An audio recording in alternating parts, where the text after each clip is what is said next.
الحمد للہ وحدہ والصلاة والسلام علی من لا نبی بعدہ۔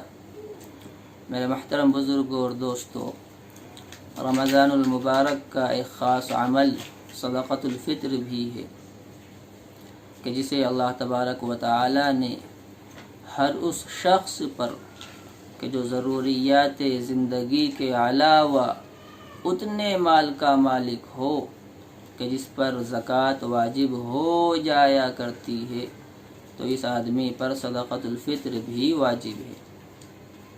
کتنا واجب ہے، اس کی مقدار کیا ہے؟ تو اس کی دو چیزیں ہیں، دو صورتیں ہیں۔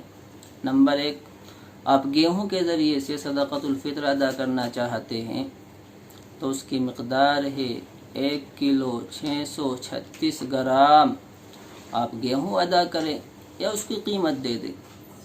اور دوسری چیز ہے کہ آپ جو یا کشمش وغیرہ یا کشمش سے صدقۃ الفطر ادا کرنا چاہتے ہیں تو اس کی مقدار ہوتی ہے 3 کلو 272 گرام یا اس کی قیمت۔ اور قیمت کا دینا زیادہ افضل ہے۔ وجہ اس کی یہ ہے کہ قیمت کے ذریعے سے فقیر اپنی ضروریات کو بآسانی پورا کر سکتا ہے۔ اگر ہم سب ہی گیہوں دینے لگیں اور سب ہی کشمش دیں، جو دے، تو وہ بیچارہ پہلے انہیں بیچے گا اور پھر اپنا سامان جو بھی اس کی ضرورت کا ہے وہ لے کر کے آئے گا۔ اس لیے بہتر ہوتا ہے کہ آپ قیمت کے ذریعے صدقۃ الفطر ادا کریں۔ ہمارے علاقے میں گیہوں کے ذریعے سے صدقۃ الفطر ادا کرنے کا معمول ہے کہ عام طور پر ویسے اسی کے ذریعے سے ادا کرتے ہیں۔ تو اس کی قیمت مظاہر العلوم، دارالعلوم دیوبند اور باغوں والی مظفر نگر تینوں مدارس کے یہاں سے اس مرتبہ جو اعلان ہوا ہے وہ 35 روپیے ہے۔ لہذا آپ 35 روپیے کے حساب سے اپنا صدقۃ الفطر ادا کر سکتے ہیں۔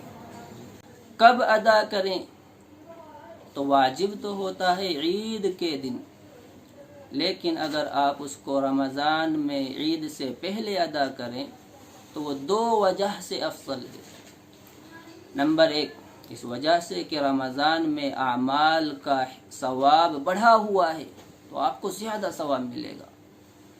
اور دوسری اس وجہ سے کہ وقت پر فقیر اپنی ضروریات کو پورا کر لے گا تو عید وہ اچھی طرح سے سکون کے ساتھ منا سکے گا۔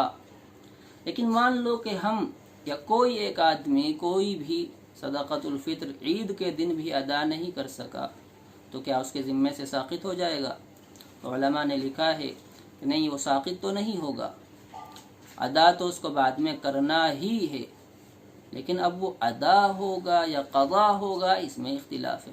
بہرحال جو بھی ہو، ادا کرنا ہے بعد میں بھی، تو ہم کیوں نہ پہلے ہی ادا کریں کہ جو اس کی ایک حکمت ہے، فقیر کی ضرورت کا پورا ہونا، اس پر عمل ہو سکے۔